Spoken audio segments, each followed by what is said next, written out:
Welcome to the Echo Tips Podcast. Yabba dabba doo.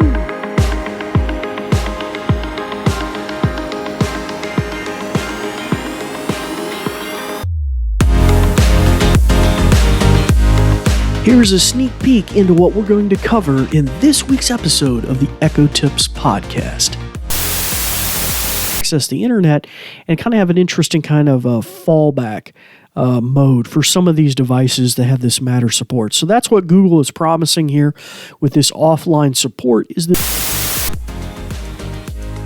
Hello, and welcome to the Echo Tips Podcast. It's good to have you all with us this week, you returning listeners and you new listeners as well. We have an exciting topic in this space that we're going to be talking about you. So before I kind of tell the new listeners what the show is all about, at a high level, we're going to be talking about a recent announcement at CES 2025 by Google about offline capabilities with home automation services connected with Matter. So that's a very interesting kind of little space connected with smart home devices and things like that, and very much may influence our Amazon Echoes of the future. It's good that we have competition in the space, although it's kind of sparse. It's good to have it such that it pushes the other competitor forward, and namely Amazon in this case. So we're going to be looking at what the implications of that is, what we know of right now, and maybe our hopes for the future. Now, before we delve into that in any sort of depth, we're going to mention just a little bit about what our show is about for our new listeners. Our returning listeners are well acquainted with us, but I'm the host of the Echo Tips Podcast. My name is David Ward. My day job has typically over the years been, almost the last 10 years to be an assistive technology instructor for the blind and vision impaired. But I also have a background over 20 years of experience in the IT space, being a computer technician, a network technician, IT security, training, and just generally certified as a CTT Plus or certified technical trainer. So, I've dipped my toes into different things, and even app development and things like that, and even A-Lady skill development. But this show is really focused on, as the title implies, the Amazon Echo line of devices. And really, we're going to be probably broadening its scope a little bit in some respects. We do this from time to time. We take a look at other voice assistants from Apple, from Google, even in the open source community. And those kind of can inform and push the ball forward on really what we want, the ability to have a really interactive, a full-featured interaction with our A-Ladies of the future and other devices like that. And this certainly fits into the home automation space as well. So we have a back catalog, you new listeners. We have a weekly episodes. That's 52 episodes generally a year. And they're short-form episodes. Don't mind me if you hear my stomach growling. I don't know why. Apparently I'm hungry. But anyhow, we have a back catalog of over 300 episodes, having done this for 7 seasons. And we cover, like I said, everything to do with your A-Lady devices, some of the competitors, AI's potential innovations and announcements, hardware, all sorts of different applications too, really from home automation, which we'll be talking about today, to different types of use cases, maybe parents, families, caregivers, seniors, children, and certain games and skills like that. So we've talked about all sorts of stuff like that. And by all means, you can go back and check our back catalog. I'll mention at the tail end of the show some ways you can look at our entire catalog on a website in case there's something in particular you really want to dig into. And we'll mention some ways you can reach out to us as well, because the show has been changing. As mentioned earlier, it's now under new ownership. I personally own the show, and and maybe we'll be mentioning some ways that you can support us here in the future. Okay, well, that will kind of just give you a little synopsis about what we're dealing with this week. Before I do anything else, we'll go to a brief message about our podcast, and then we will be, as always, right back. Hey, it's me again. You don't usually hear my voice in these little segments. It's usually talking about who brought you this podcast and grants and funds. And certainly those have supported us and even got us started in the early days of the Echo Tips podcast. But as I mentioned, it is now under new ownership, mine truly. And so maybe in the future, we'll mention some ways that you can support the podcast and do those kind of things. But for now, I would just move a call to action. It's the beginning of a new year. There's many nonprofits and community charities and things of the like that are doing really good work in our communities. And so by all means, I would encourage you to find one of those and maybe send them a few dollars your way. So certainly just something just kind of keep in mind. And that will be my one little call for action today. And now we'll return to our show.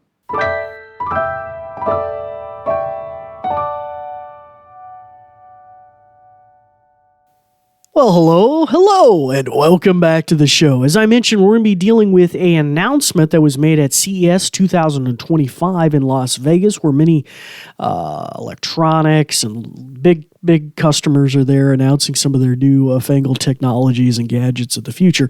But in particular, Google made an interesting announcement about their Google Home Assistant, or the Nest Hubs and things like that. I'm saying the wrong phrase. I'm conflating two different phrases. But the Google Assistant and this offline capability. So this was in one of my favorite shows that I listen to every day with Tom Merritt and his crew, the Daily Tech News Show. And this is episode 4931. I'll list all of that in the show notes along with the Verge article, which Tom merits. Tom has got an amazing crew, and they're actually on the floor at CES this week, and so they were there for these announcements. So we'll talk, let's first go to that little announcement with the Daily Tech News Show, episode 4931. I've noticed that, first of all, Google Home Hubs now work locally, thanks to Matter.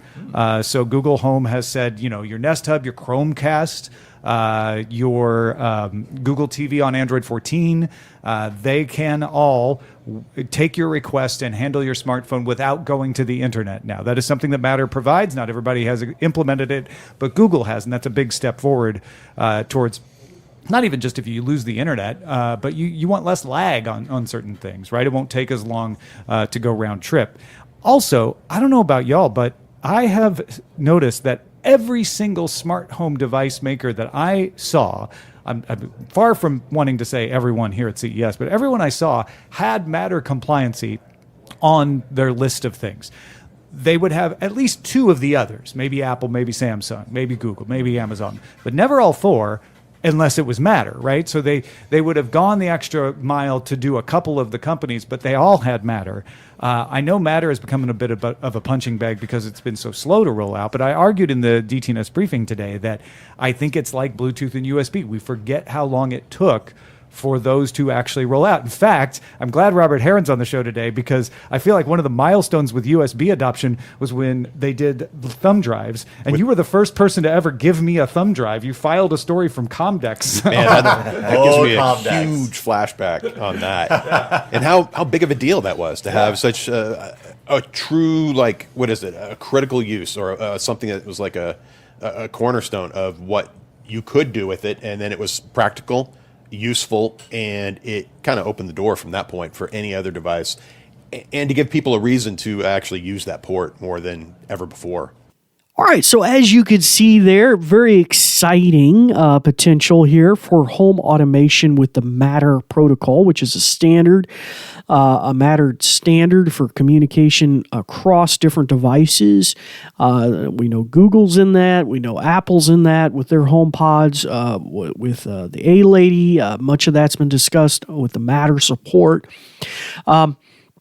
So this is kind of an interesting first with Google's Assistant, and I'm hoping to maybe beta test this later, but this is cutting edge stuff I'm mentioning to you guys because I literally could find pretty much nothing else in writing about this except for the Verge article, which I'm going to reference in our show notes, and Tom's talking about it. So I don't even think, I guess they're waiting to put this stuff to press until they come back to the Google offices after they leave CES, because there ain't nothing about it that I've been able to find yet. But by all means, our listeners, if you do find something, I'll mention some ways you can reach out to me at the end of the episode, because we want to stay in tune with what's happening with this. So what are the implications for us as Amazon Echo A-Lady users and the like? Well, really, the fact that you know, up until now, it could be the dumbest little thing at your house, a light switch, a smart plug, it could be a door lock,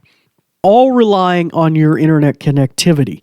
And so even if your network just went down for a little while, or maybe there's power outages, we think about many natural disasters going along. I know in my community here on the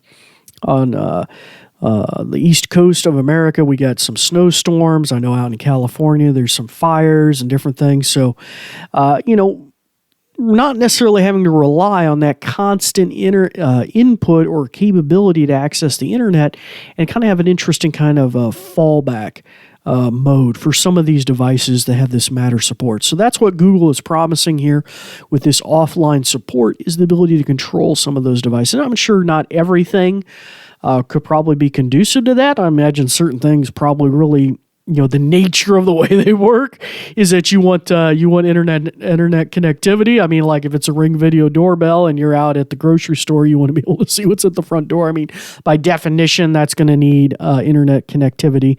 But if you think of simpler devices, maybe that are low energy devices, which could come into Thread, which is a component of Matter, and we really haven't heard all the ins and outs of how this is supposed to work yet. The implications are that, you know, a simple light switch, a door lock, things like that, that even if the network goes down, you still could control those things, which I think is very interesting. Now, what I couldn't seem to dig up, and looking at the Verge article and listening at other things, and like I said, I couldn't find anything else about this, was whether there would be any kind of native verbal command component to this with the Google Assistant. So in other words, you would say, hey, G, turn on the living room lights, or hey, G, unlock the front door. I couldn't seem to find anything like that. I am kind of hesitant to say that capability is there, especially in older generations of hardware, because that would require a significant amount of on-device processing. And maybe it does, maybe it doesn't. Maybe there's like a real simple fallback mode. It'll be like it realizes you're asking about a home automation thing simply by saying the word on or off or something like that. Or maybe an index of phrases like light switches, plugs, or locks.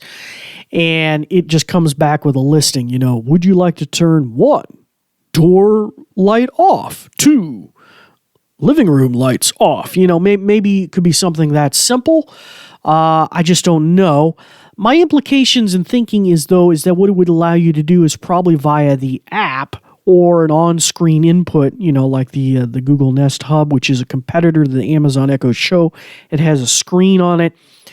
Maybe via those controls, you could still tap a button and it would communicate across your local network, even though the internet is down, and still be able to unlock that front door or turn that light switch on or off or something simple like that. Or for me, I think of something that would be really helpful for me is all my thermostats throughout my entire house are connected and interactive with a universal like infrared remote that I can command with the A-Lady. And so that's a simple example. Now, I'm visually impaired and can't actually see the remote to know what the input buttons are doing, or if they're not doing anything. I hear a beep tone that knows that I'm just doing something. But to continue to retain that functionality, even if my internet went down, that would be really useful to me personally. But I think the other thing that Tom mentioned and his crew mentioned, and he did a much more in-depth analysis of this. If you go and look up episode 4931, and you can even find it on his Patreon or the main public RSS feed of the podcast, he was also starting to introduce these briefing episodes. And if you find the briefing connected with that, he did kind of a much more longer narrative discussion of this new Google announced offline feature. Nothing that I think really elicited, anything that wasn't covered in what I played for you guys, like any other nuggets, but just kind of a nice reasoning on the implications of this. And one of the things he mentions is the lack of latency.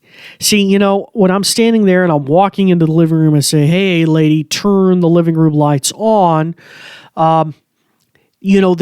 if it has to go up to the, a server in California or on the East Coast and then bounce all the way back down the command, there's a certain level of latency in that. So potentially could eliminate some of that functionality because, it's literally just having to bounce a signal from the hub device that has Matter support through my local router, which is, maybe like 5-10 feet away, 15 feet away, then back to the door lock or whatever at the front door and unlock that door. And I think especially other situations where it might be advantageous, you're coming home and you're trying to get the door unlocked, and maybe it's just a fully automated process. Once you get close enough to the door, it triggers and unlocks or something like that. Of course, that might require geofencing and other added functions. So maybe that isn't a good example. But maybe when you connect to the local network, it can do a trigger that says, hey, he's on the network now, unlock the front door. Different implications. I don't think we'll really know until we get there again, but I think it'll be advantageous to us to have a certain limited functionality, even if we can't do it with voice commands, to have that functionality again. So, like I said, there's very little out there on this yet, but hopefully in the weeks to come, we'll see some Google put out some press releases. I have a very old Google, I guess it's the first gen, I don't know if it's the first gen. No, the first gen was more looked like an air freshener. It was about 6 to 7 inches tall.